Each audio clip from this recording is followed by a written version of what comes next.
So what I want to do is quickly go through some of the lessons learned from past programs.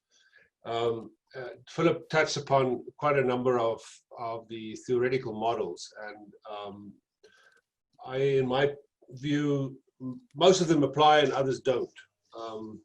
And firstly, I think it's important to kind of understand, and this may not be visible to everyone, but it's the famous McNamara Memo that Philip referred to.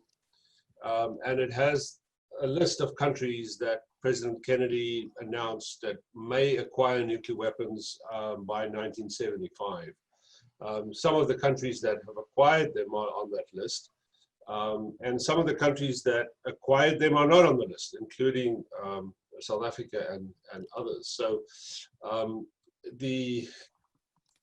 think the challenge, and I categorize them into the haves, the hads, and the wanted-to-bes, is to understand what the nuclear choices are of these countries. And first and foremost, I believe and this is also in some of the scholarly writings, the level of threat or conflict, perceived or real, doesn't matter, is really important in considering choices of countries. And of course, the security interdependence between countries with nuclear weapons in terms of nuclear umbrellas and security guarantees are important as well.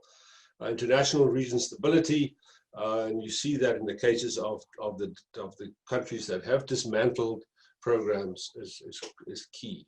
So is leadership, especially when there is a change of leadership or a strong principal leadership. Of course, nuclear weapon programs are not cheap, and so one has to consider the high cost of that. And I put this pretty low on the list. I do not believe that the role of the non-proliferation regime weighs in heavily on the decisions of countries to dismantle. There are benefits to them once they've dismantled to become part of the regime. And nor do I believe that despite the worldwide strong political and cultural aversion to nuclear weapons, that is a major factor in the reason for countries to actually give up nuclear weapons. So the wannabes, these are the countries that consider to have to develop nuclear weapons, but their programs have not gone beyond the initial research and development phases. And I'm not going to spend much time on that. I don't think there are many lessons to be drawn from those. I think there are more, you've got to understand the reasons, and I've mentioned these already, and I'm not going to go through them. But I think leadership is an important reason. The net loss of security, should they acquire nuclear weapons, would obviously be an important reason. But also the high cost. And in many cases, countries started a program, and both the cost as well as the lack of military utility weighed in heavily to that. Philip mentioned the case of South Korea, for instance, and the US security assurances that were turned on and off as an incentive for South Korea not to develop nuclear weapons, I think is an important one to consider, an important lesson for current cases as well. And the last point here that I think is quite interesting is the limitations on the actual use of nuclear weapons. What's the real benefit of having it if you can't use it? And if you are in a situation where you can't use a nuclear weapon, then the possession would not allow a smaller or a medium-sized state to maintain a low defense posture. You'll become a target of other nuclear weapon states automatically. What I would like to focus more, and I'm going to do this very quickly, is on the HADs, the countries that actually had nuclear programs. Philip referred to them. South Africa developed its own nuclear weapons. Belarus, Kazakhstan, and Ukraine inherit nuclear weapons from the former Soviet Union. Interesting thing with especially the case of Ukraine, but all three of them, that when they signed the NPT, they actually still had nuclear weapons on their territories.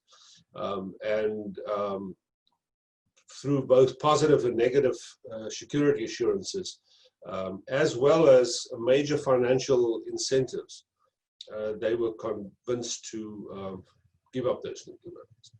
Libya and Iraq cheated. They had safeguards in place, but yet they still cheated to develop a program.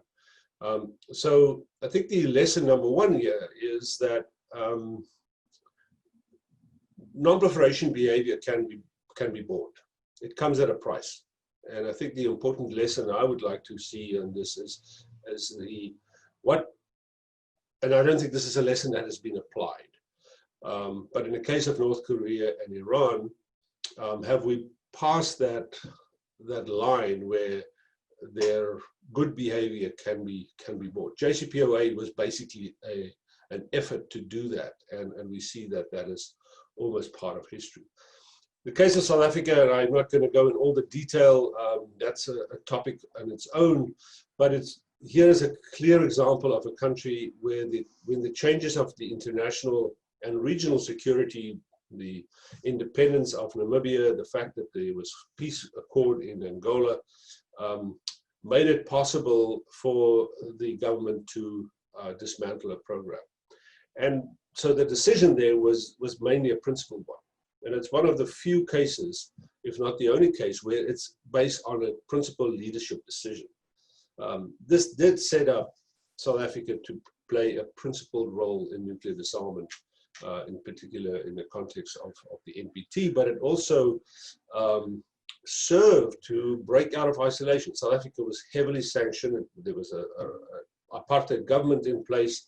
It was almost kicked out of the United Nations. It was kicked out of the IEA and other bodies. But giving up nuclear weapons, joining the NPT, actually created an opportunity to break out of that isolation. So I think the important lesson is that unilateral disarmament and transparency can create important momentum, not only for the state concerned, but also for the non-proliferation regime. A few other lessons from the South African case is that international isolation and sanctions, and you referred to a question earlier, Philip, about sanctions. It can slow down a program, but cannot prevent it. In the case of South Africa, it was done clandestinely through a wide network of a procurement network internationally, and using both government and commercial resources, especially in the academia. Interesting enough, most of just like in the case of Israeli, Pakistani, Iranian, and other programs, most of the scientists and technicians that worked on the South African program were trained in the United States. Then lesson 4, threats to national security can justify a nuclear program. There's a famous line that was held by the apartheid government in the 70s and 80s, that this was the war in Angola was a war against the communist onslaught. And this reminds of the Cold War days here in the United States. It was easy to frame your defense budgets and the need for defense because you're fighting the communists. And so it was easy to create large defense slush funds that were then used to fund the nuclear program.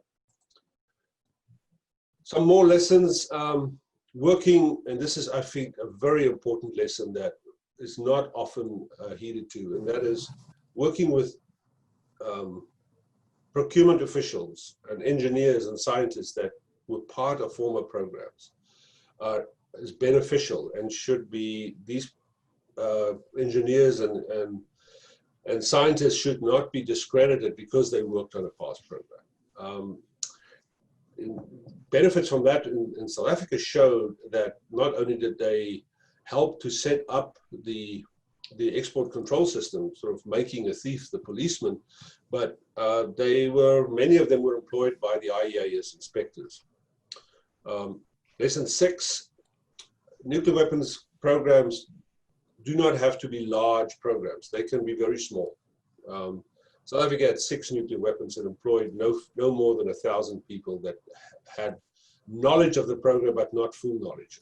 In fact, I would say about a third of that number were actually involved directly. Another important lesson, and this is, I think, one that, again, is not always applied in the way that we are looking at the new proliferation cases, and that the IEA must be involved in verifying dismantlement and oversee the actual destruction. Now, the second part is rather controversial, because obviously if you have IEA inspectors that are not from weapon states, then you are inadvertently proliferating. But there are examples of how the IEA did this, in both in the case in South Africa as well as in Iraq. And so I think that's an important lesson. So jumping to Iraq, again, this was a closed regime with sufficient funding and determination to develop a program. The program was not fully developed, of course, but the spin-off of the discovery of that program was eventually the establishment of the additional protocol to the IEA comprehensive safeguards. The lesson from the Iraqi case is that the weakness of the safeguard system was exposed, and that countries that are determined to cheat will cheat. And so the universal application of the additional protocol is really important. We're going to discuss the safeguards tomorrow, and I would encourage participants to come back to this question. Is the additional protocol enough? Because it may not be. Another important lessons from the Iraqi case is that the IEA is capable of overseeing dismantlement, even in the face of strong opposition from the state concerned, as well as from other states, the more powerful states. In this case, you referred to Libya. I'll come to that, but the IEA was not involved in Libya. It also enhances the IEA's capability to in dismantlement and verification, because you need experienced inspectors to do that. And then it provides, and this is a negative lesson, but nuclear weapons program provides security for the leadership, especially in countries with a sort of a dictatorial leadership. The question that I always have is, would the United States have invaded Iraq and eventually captured and killed Saddam Hussein if Iraq had an active nuclear program? And I think I don't know what you think, Philip, but I think the question to that is no. Just like the United States would not invade North Korea. Libya is often held up as an example of dismantlement, but it in fact had a very, very limited program. It was a few containers full of equipment. It was not a program. I was in my former capacity involved with some of that, and you can't really put Libya in the same category as Iraq or South Africa or any of the others that have. But it is an important example that a pariah state can come clean about its nuclear past. And of course, there's another point where Gaddafi was also killed. But I think the message to countries such as Iran and North Korea is, again, if you have nuclear weapons, you are in a more secure position. The interesting thing about Libya, and a lesson there, is that the dismantlement of programs should not be linked to other non-nuclear related issues.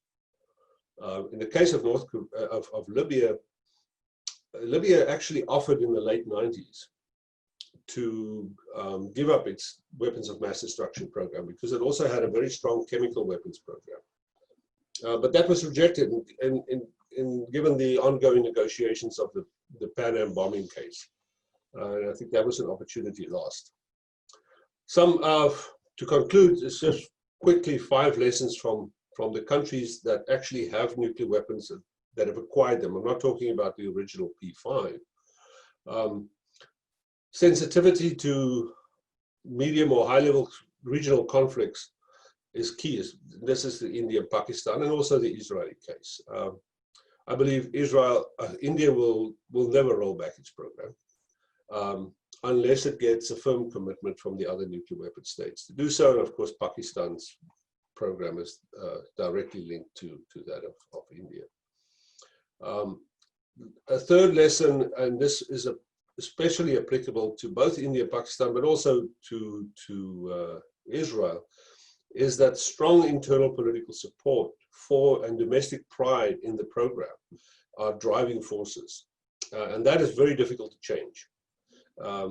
Even in a democracy, I would find that it would be politically a death nail for an Indian government to come up and say, we're going to get rid of our nuclear weapons.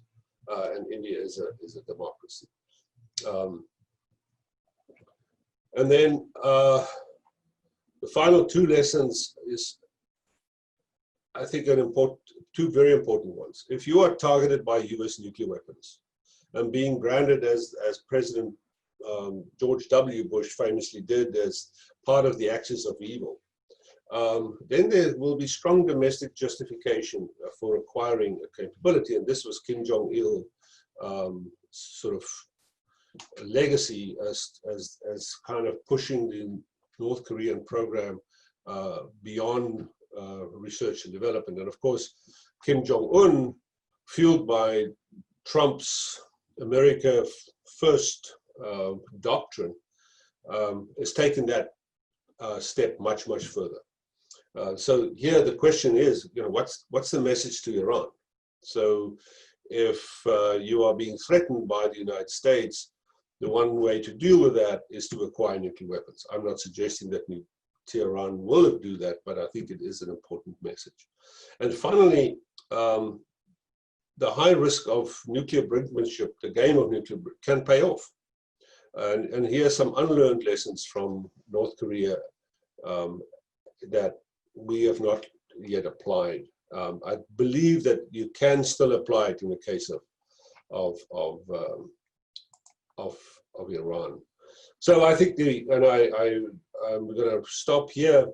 I think the question that I would challenge our participants with is, what is more probable, a threat to reverse a decision not to acquire nuclear weapons or to withdraw from the NPT? And we see this in the case of Iran. It might be rhetoric, but the JCPOA has not been implemented.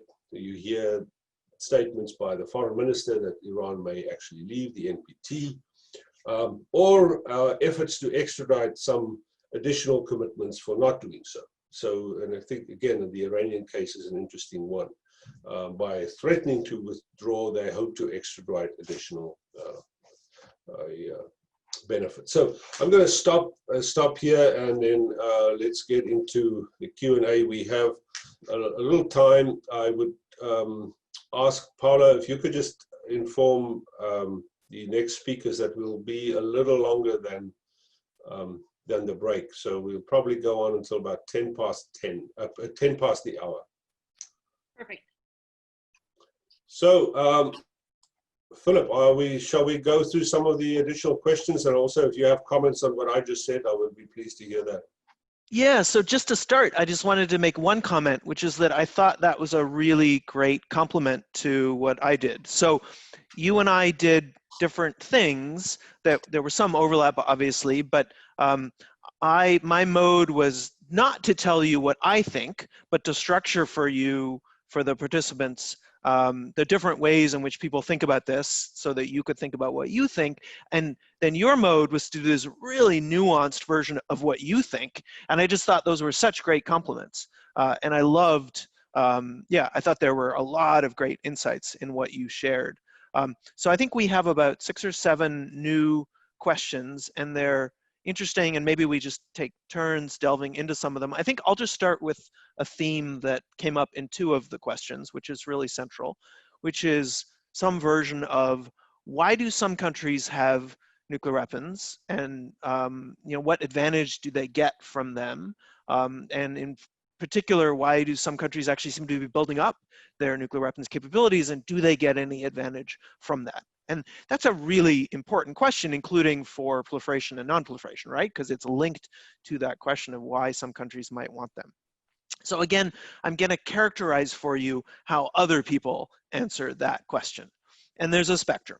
And at one end of the spectrum, the answer, some people's answer is, and this is an answer that has a lot of sway, for example, in the US, parts of the US defense community, there's a notion that states actually get a lot of benefit from nuclear weapons. That there's a kind of implicit coercive leverage that comes from having nuclear weapons capabilities, and in particular robust nuclear weapons capabilities, and that, for example, in crises, others are more likely to back down even when there doesn't seem to be much of a relationship to nuclear weapons, and even when the threat of the use of them would be totally incredible, right? It's not like the US says, hey, Syria, stop that terrible civil war or we will start dropping nuclear weapons on you. Like, that's just a totally incredible threat. And yet some people would argue the US gets some coercive leverage.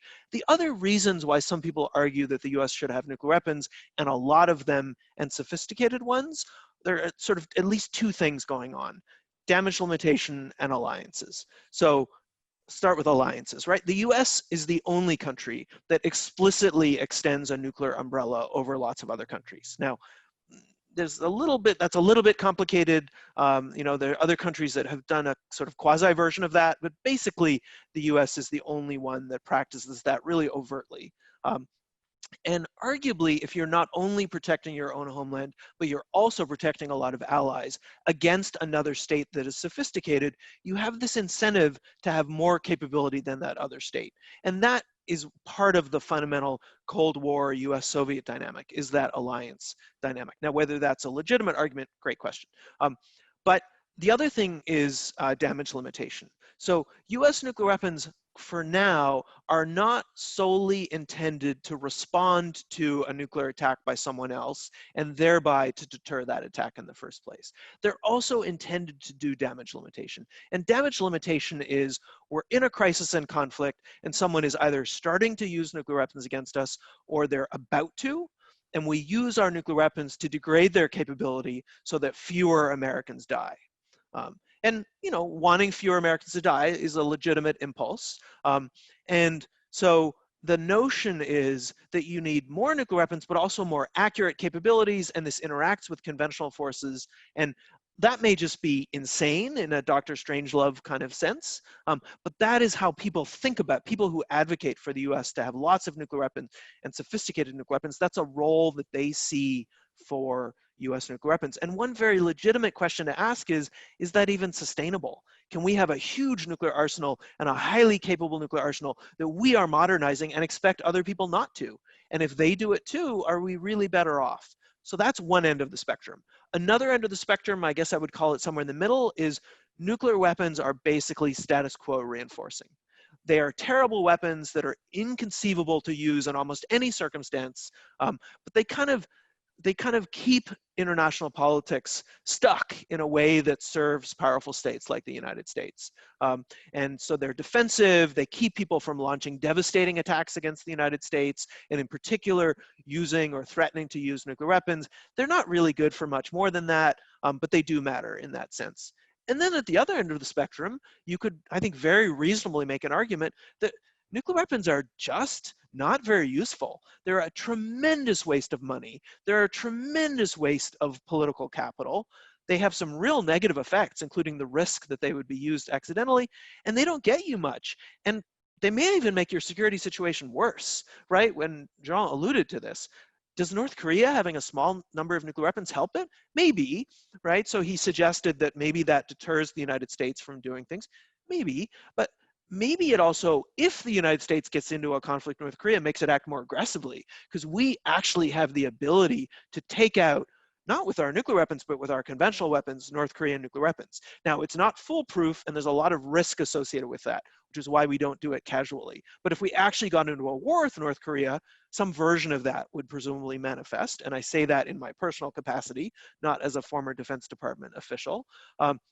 But so you could argue that North Korean nuclear weapons may actually worsen their security. Now, different people would tell you different stories. So again, there's this spectrum in terms of how you think about nuclear weapons, and maybe they're a liability, maybe they're an asset, maybe they're a big asset, and then there's all these interactions, right? Even if they're a big asset, can you really have a monopoly on them and expect others not to have them? So lots of nuances, but I think that's a really fundamental question. So I just wanted to jump into it.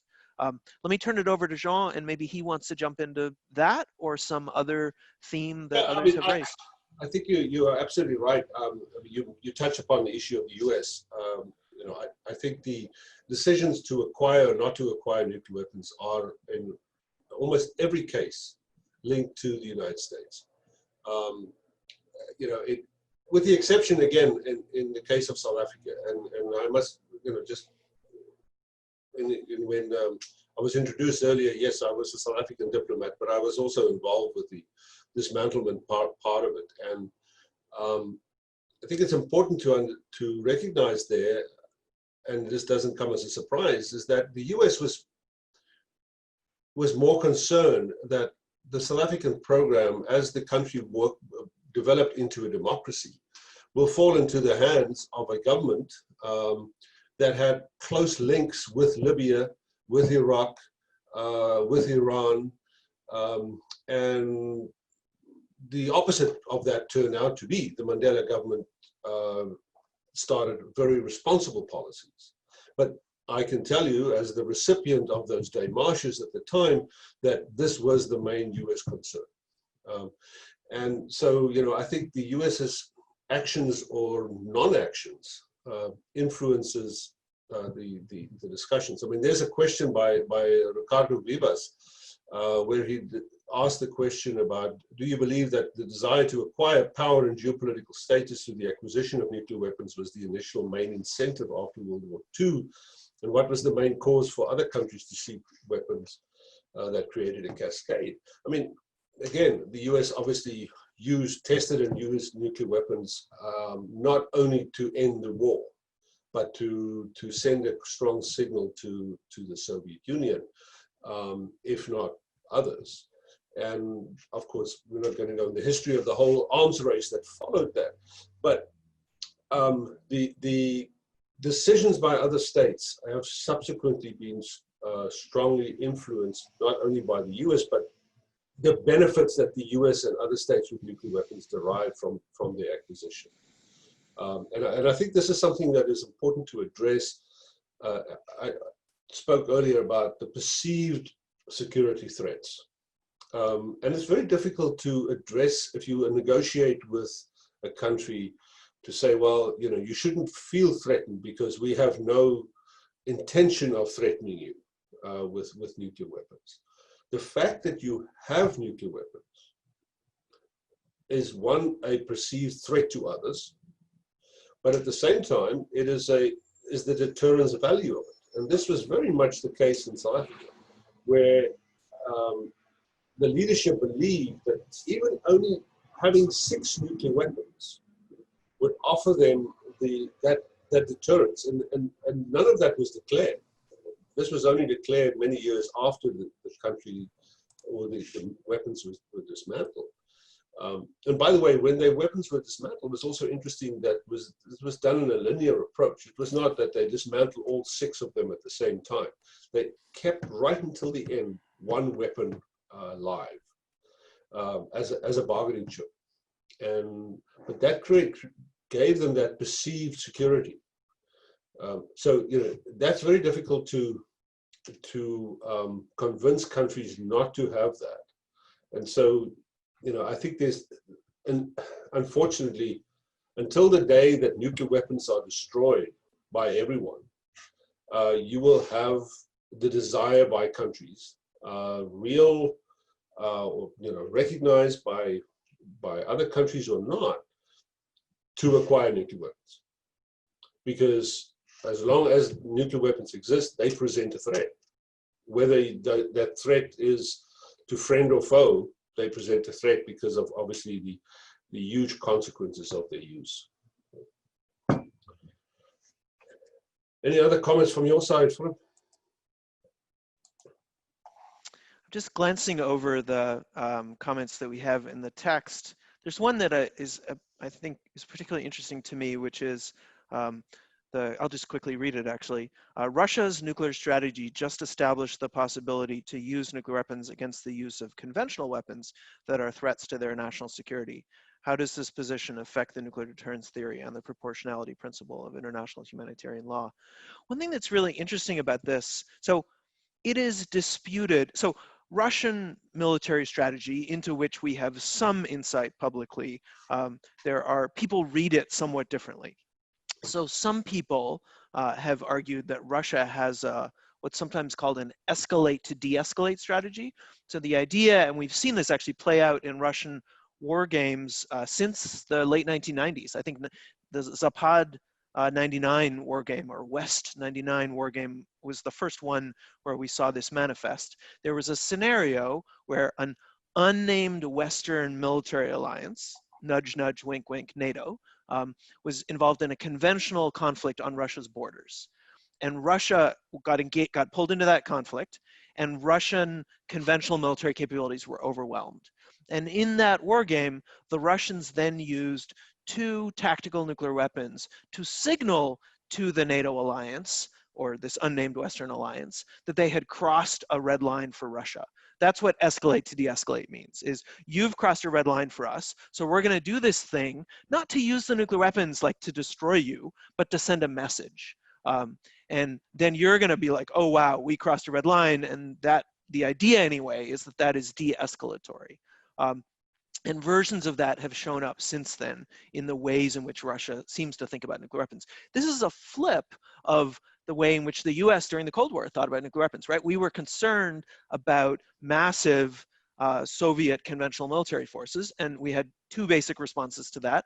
One, to have smaller but more sophisticated conventional forces, and 2, to have asymmetric nuclear capabilities, or to be willing to asymmetrically escalate to the nuclear level. So that's why the US has never had a no first use policy, because during the Cold War, the part of the US response to larger Soviet conventional military capabilities was this asymmetric escalation to the nuclear level. And that's been flipped now, because Russia is in a position of conventional weakness and is interpreted by many analysts as responding to that by changing the way in which it threatens nuclear weapons, though there is some dispute about how to interpret that.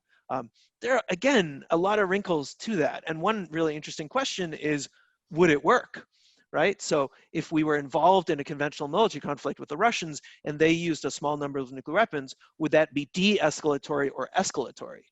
You know, presumably, even if it was de-escalatory, it's an incredibly risky strategy. You know, this gets back to, so Thomas Schelling, one of the fundamental theorists of the nuclear age, argues that there are 2 ways to think about these confrontations between states. Maybe there are confrontations of capability, like I have more capability than you do, and the one who has more capability wins, or maybe they're confrontations of resolve. So I care more. So when Russia has a conflict on its borders, it has more at stake than the United States would on its own borders. And so it's less about who has more nuclear weapons capabilities, and it's more about I care more, and therefore I'm willing to take more risk, actual risk, and in so doing, I take you to a place you're not comfortable being and you de-escalate. This is part of that highly rational way of thinking about nuclear weapons, and you know, maybe that's an appropriate way of thinking, but in the fog of war, when you're talking about human beings who have strong emotions and fear, you know, you can easily also push back on the notion that that is an appropriate way to, this sort of very clinical, escalatory, you know, this thing that got mocked in the movie Dr. Strangelove, which if anyone hasn't seen did a wonderful job of mocking this sort of hyper-rational deterrence thinking. But again, you know, you can think about these things very differently. And part of the problem here is that so many of us do think about them so differently. And so we have a hard time talking to each other, right? The disarmament, David Santoro had a lovely article in the Nonproliferation Review a few years ago. And he said, look, there are 2 basic schools of thought. There's the deterrence people and the disarmament people. And they don't speak each other's language. They talk differently about nuclear weapons. And so they simply talk past each other. And they can't really have a meaningful conversation. And that is a real that's a real challenge, and it's easier to admire that problem than it is to have really good solutions to it. But it's useful, I think, for you as diplomats to be aware of that, right? To be aware of these different languages, and you don't have to adopt them, but if you can talk to people and acknowledge sort of where they're coming from, right? That's the essence of diplomacy. So that's a very important point, Philip. I mean, I think we'll wrap up with that, is that my experience in negotiating with nuclear weapon states, especially the United States and the United Kingdom, is you have to understand the deterrence value of nuclear weapons for them. Because if you simply go from a disarmament perspective, which South Africa was a principal position for us, but as you point out, you're going to have a deadlock. You have to see, as much as you disagree and despise the fact that they have nuclear weapons that inevitably threaten you in the livelihood of human beings, you have to see the deterrence value, the security value for them, and use that as the baseline. And I think this is part of the problem that we see with the TPNW. And so you have a treaty that embodies the strong international aversion against nuclear weapons. I mean, in particular in the Latin American Caribbean region, and this is where Mexico was a leading member, Costa Rica was a leading member, and strongly supported by the whole region. But the likelihood of nuclear weapons ever signing onto that treaty is questionable, because they feel that their security is not. Again, I want to make sure that people understand I am not a supporter of nuclear weapons, but I think it is important to consider that. I mean, I want to just mention, there was, right at the beginning, there was a question by Miguel Uribe about Ukraine, and I just want to make sure that there's a clear understanding. Ukraine had nuclear weapons. In fact, Ukraine had the largest nuclear arsenal other than, at the time, outside of the United States and Russia. But these were not Ukrainian weapons. They belonged to the Soviet Union, were returned. But in return for that, Russia gave security assurance to Ukraine. Now, these are disputable on how strong these security assurances were. And as we saw, Russia invaded Crimea. And part of the security assurance was also that the United States would step forward and support Ukraine. Of course, the United States was not going to risk a war with Russia. And so the question then begs, if you get assurances in return for not having nuclear weapons, and your country is then threatened, what recourse do you have? There were, for some time after this happened a few years ago, and continues to be a debate in the NPT context, about the value of security assurances is in exchange for not having nuclear weapons. But it's an important point. But I just wanted to make sure that Miguel understand that Ukraine does not have nuclear weapons, and there are no real discussion in Ukraine about acquiring them again. Although you would have discussion that South Africa should acquire nuclear weapons again, which I completely dismiss. Okay.